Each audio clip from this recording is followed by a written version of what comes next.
how long can the government sustain that kind of a subsidy? Kasi sa initial po namin computation, to produce 1 kilo of rice na ibibenta mo ng 20 pesos, ang kakailangan po ng NFA ay meron kang mga 1.6 o 1.7 na kilo ng palay. Na binibili po ng NFA yan, let's say at 23 pesos per kilo. So if you need 1.6 or 1.7 kilos of palay na binibili at 23 per kilo, you need, the government gagastos po ng 37 pesos to produce 1 kilo of rice na ibibenta ngayon at 20. So ibig sabihin, magkakaroon po ng subsidy o pagkalugi ang gobyerno po natin bawat kilo na ibibenta ng 17 pesos.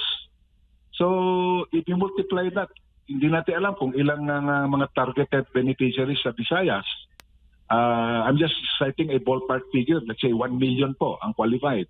So daily, bibili po ang bawat isa sa 1 million na mamamayan ng 20 pesos na NFA rice. Ang gugulin po ng gobyerno po natin ay 16 o 17 million pesos po na subsidy o pagkalugi. So in 1 month, that is over kalahating bilyong piso po yan, just in the Visayas.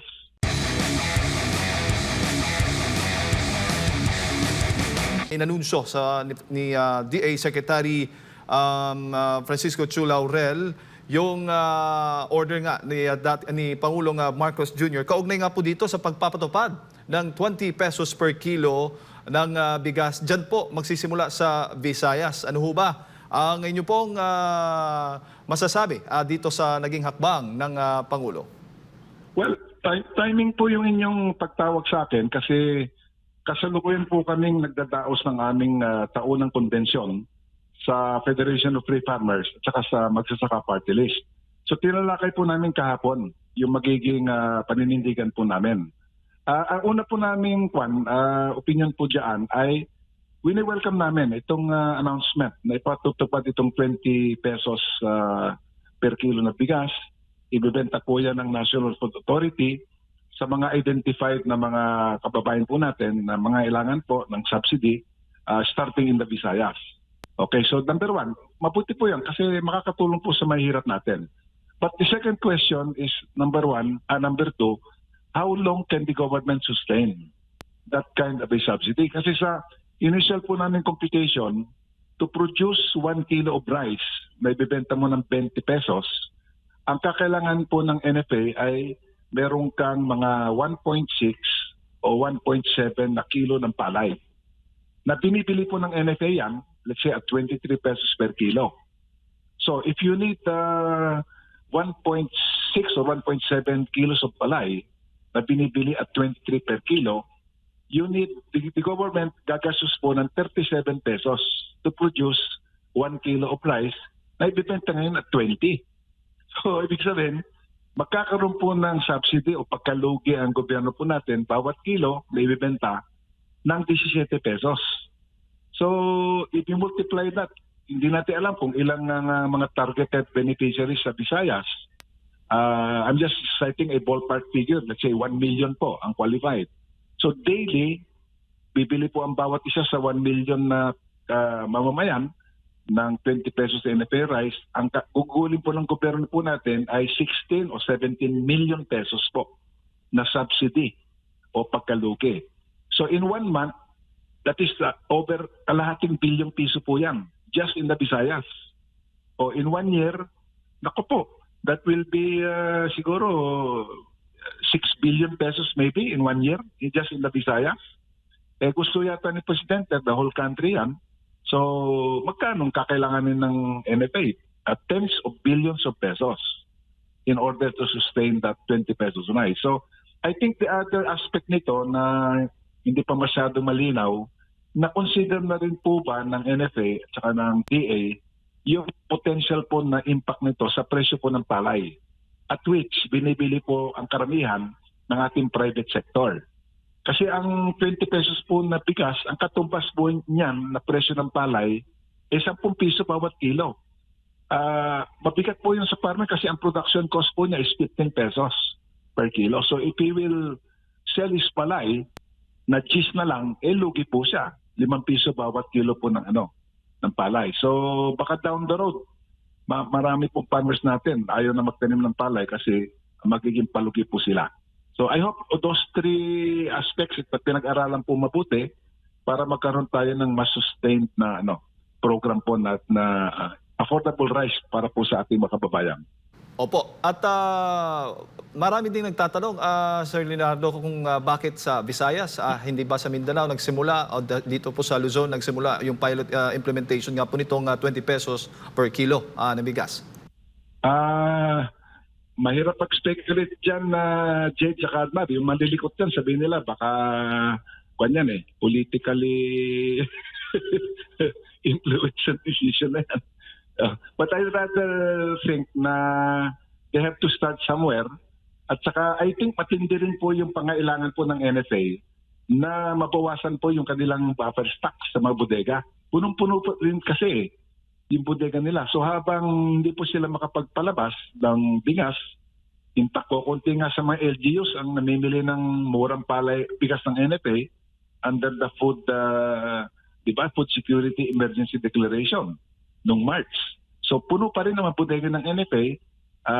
Over time, lumuluma po yung bigas. Yung iba, nabubulok po dyan. And then, hirap ang NFA rin makabili ng palay sa farmer kasi wala na pong spasyo sa bodega nila.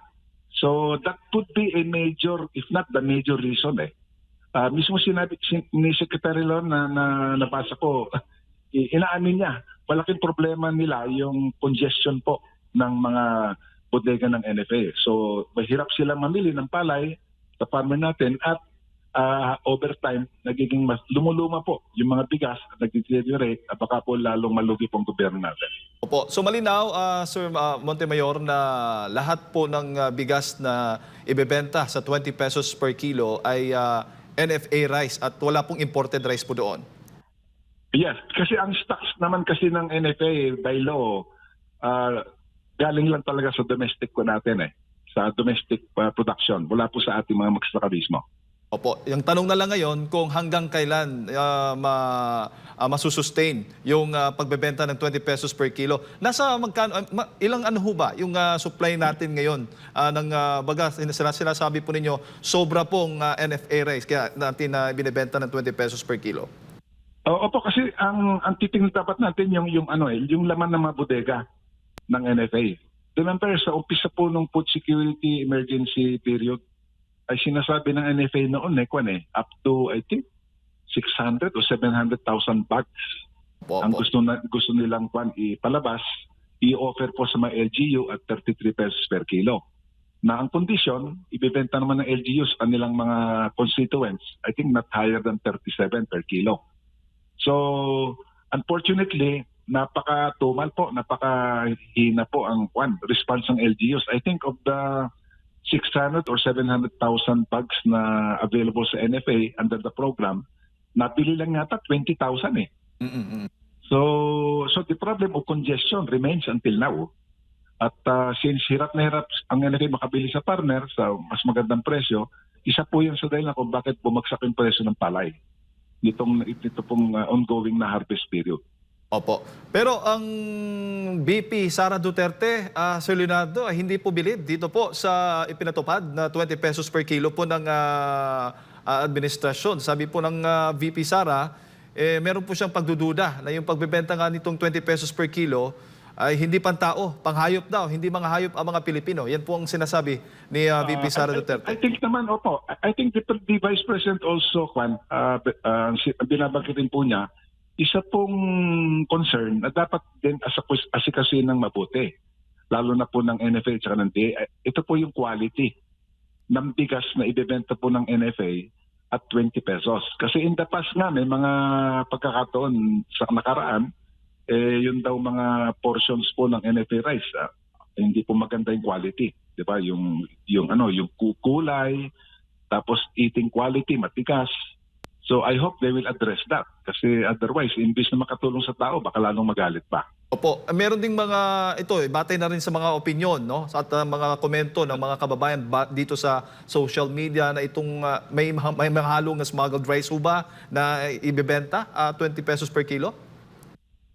Supposed to be, hindi dapat. Kasi as I mentioned kanina, under the law, ang pwede lang bilhin ng NFA na palay na ginigiling into bigas, local production. So nako, pagka may mangyari po na may hinaluan po ng imported, maraming mananagot dapat yan sa ating pong mga government agencies.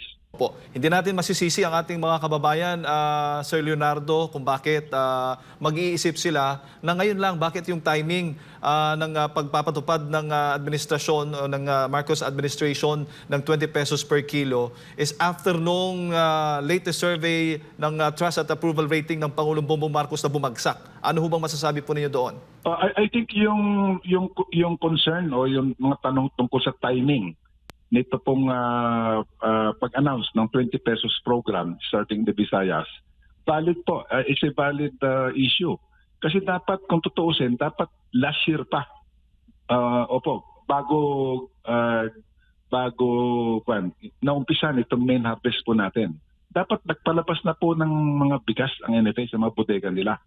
So that nung dumating po yung ating palagad harvest starting itong mga March, sapat ang spasyo sa NFA para ma-absorb, di ba, yung additional palay procurement.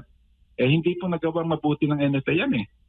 So ngayon, nauwi po tayo ngayon na punong-puno yung bodega ng NFA, hirap na hirap makabili ng palay. And then of course, the timing, yung medyo, may pag-iisip na medyo masabi natin malikot. Tatanong nila, bakit ang timing so close to May 12? Ano po? So valid concerns po yan, itong mga nire-raise mo na yan. Po, kasi nga, sinasabi nga ng ilan, kaya palang gawing 20 pesos per kilo, bakit na ngayon pa? Di ba, Sir Leonardo? Si Partner Admar, kasama ko po dito para po sa mga karagdagang katanungan. Chairman, magandang umaga po, si Admar. Meron po ba kayo nakitang bagong proyekto na ipinatupad ng ating gobyerno para makita natin o makita ng taong bayan na ma-introduce talaga itong 20 pesos na bigas? Kasi lahat talaga nabigla dito sa mga hakbang na ito. Meron pang ang balita na pahirapan sila na maipatupad or meron pang ibang mga retailers na nahirapan nila na maipatupad yung MSRP at magpapataw pa nga sila ng parusa doon sa hindi sumunod. Actually, yung MSRP, kung tutusin kasi Admar, masyado nang bumaba ang presyo ng imported rice na siyang, di ba, yan kasi ang kino-cover ng MSRP. Yun lang imported. Ang world market prices po ng imported na rice, ang laki po ng reduction niyan since a few months ago. I-combine pa natin dyan yung patuloy po na bababang taripa because of Executive Order 62 of July of last year. And then right now, ongoing yung ating yung harvest pa rin ng palay. So overall, lumalaki ang natin overall stocks o supply ng bigas So there is no reason why ang presyo po ng bigas hindi bumababa, especially for imported. So I don't know why ang pinipilit pa rin natin yung tina-target yung imported rice when supposed to be, because of the factors I just mentioned, dapat bumaba na yan. Opo, so kumbaga wala pong panibagong proyekto, programa yung government natin para nga dito sa sustainability ng 20 pisong bigas. Kasi parang ang timing to, gaya nga na nabanggit nyo po, parang questionable, and at the same time, ang balita na lumabas matapos nga yung food emergency na idiniklara is pwede na magbenta ang NFA sa mga LGU, lalo na't marami pa ang buffer stock. Parang yun lang ata yung pinaka-recent. At nung una, parang wala pang wala pang hint na talagang ipatutupad nila itong 20 pesos na bigas. So basically, walang bago talaga na intervention na ginawa para maging or tumagal itong pagbebenta ng 20 pesos na bigas at parang artificial lang ang ginagawa ng Department of Agriculture? It's a stopgap intervention, itong 20. In other words, kukunting kumagat na LGU doon sa 33 pesos na bigas ng NFA. So, punong-puno pa rin ang bodega ng NFA. So, naghanap ng paraan. So, ito, inisip yung 20 pesos na at the same time will partially ma-fulfill yung pangako ng ating Pangulo nung nakarang halalan. So it's a dual purpose, no? I think it's principally to decongest the NFA bodegas of their stocks. And then timing din, malapit na rin yung May 12, so magkakaroon ng pogi points ang ating pong administration. So, nakikita nyo rin po ba na hanggang May 12 lang itong expiration nitong 20 pesos na kada kilo na bigas? It's hard to say at this point, although di ba sa mga pahayag Atmar, ang sinasabi naman gusto ng presidente all the way to 2028. But again, babalik tayo sa question, ganong kahaba ba yung PC na ating pamahalaan in terms of subsidizing the very large requirements or budgetary requirements ng selling rice at 20 pesos, samantalang yung gastos mo sa providing for that rice is 37 pesos bawat kilo.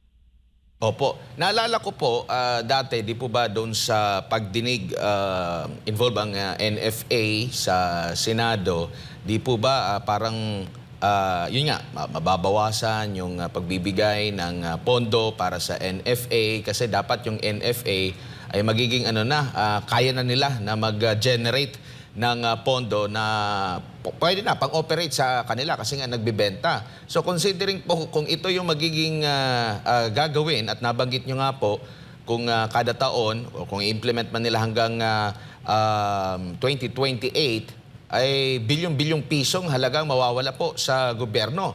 Eh di po ba meron ng bilyong-bilyong pisong halaga din po ang nawala sa gobyerno dahil sa pagbawas din sa taripa po ng mga imported na bigas? Opo. So, kumbaga, double lang magiging tama.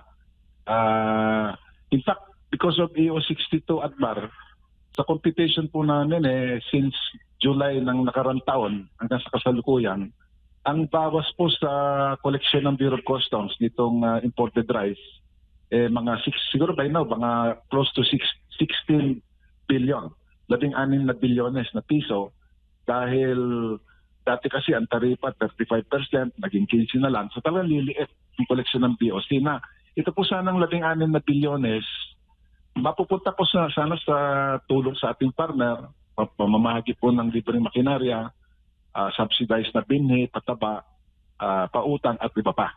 Nawala po yan.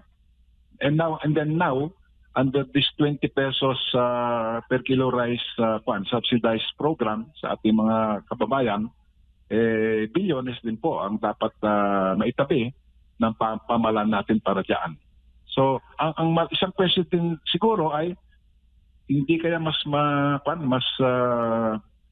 advisable na kung may ganyang klaseng mga halaga, baka mabuti siguro mas gamitin po natin yan para makatulong sa ating partners na mag-produce ng palay sa mas mababang presyo.